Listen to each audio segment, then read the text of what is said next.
जय श्री राधे। रामधारी गुप्ता, खंड 1, प्रतिलेखन संख्या 50, गति 80 शब्द प्रति मिनट। प्रारंभ करें।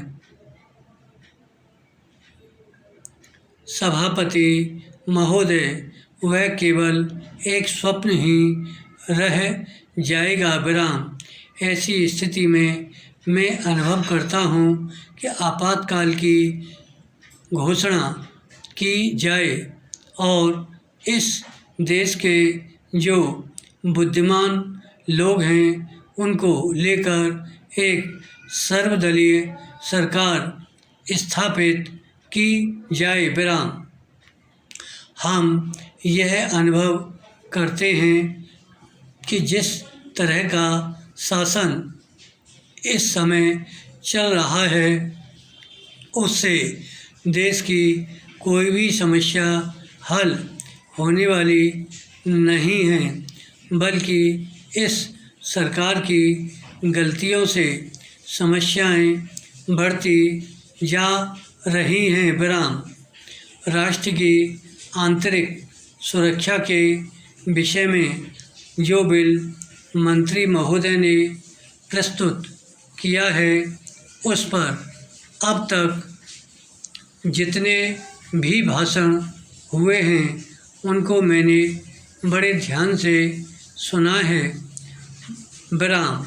माननीय सदस्यों ने व्यक्तिगत स्वतंत्रता की लपेट में बहुत सारी बातें कही हैं और हमारे दल की ओर इशारा करते हुए कहा कि हम भी इसके औचित्य के संबंध में फिर से विचार करें। विराम। मैं जहाँ तक समझ पाया हूँ हमारे गृह मंत्री जी को इस बिल को प्रस्तुत करने में कोई सुख नहीं हुआ, बल्कि वर्तमान परिस्थितियों को दृष्टि में रखते हुए उनको दुख हो रहा है। विराम।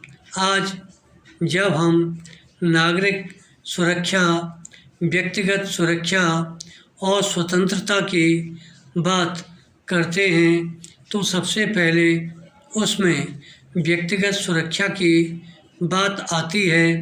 विराम। प्रत्येक नागरिक इस राष्ट्र की अपनी सत्ता में रहकर सुरक्षित रहना चाहता है। विराम। हमने इस बात की सुरक्षा अपने संविधान में दी है और हम यह आशा करते हैं कि राजनीतिक दलों में आपसी मतभेद होते हुए भी राजनीतिक मतभेद का आदर होना चाहिए। मतभेद होते हुए भी शांति और सुरक्षा बनी रहनी चाहिए। विराम। पैरा। माननीय सदस्य पूछते हैं कि ऐसी कौन सी असाधारण परिस्थिति आ गई थी जिसके कारण आपको नज़रबंदी बिल लाना पड़ा।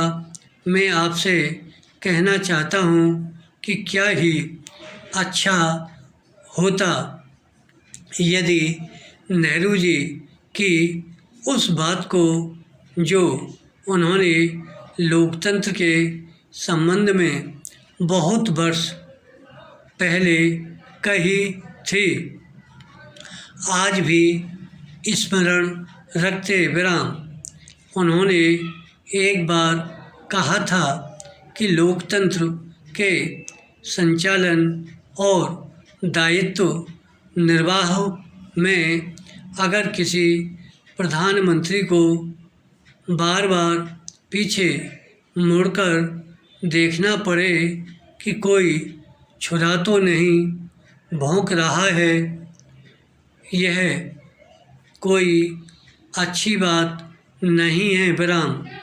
यदि ऐसी परिस्थिति देश में पैदा हो जाए, सांप्रदायिक दृष्टि से देश के विभिन्न स्थानों पर सांप्रदायिक दंगे हो रहे हों, उनका सामना करते हुए यदि हम जनता को सुरक्षा दे सकें तो फिर किसी बिल की आवश्यकता नहीं है।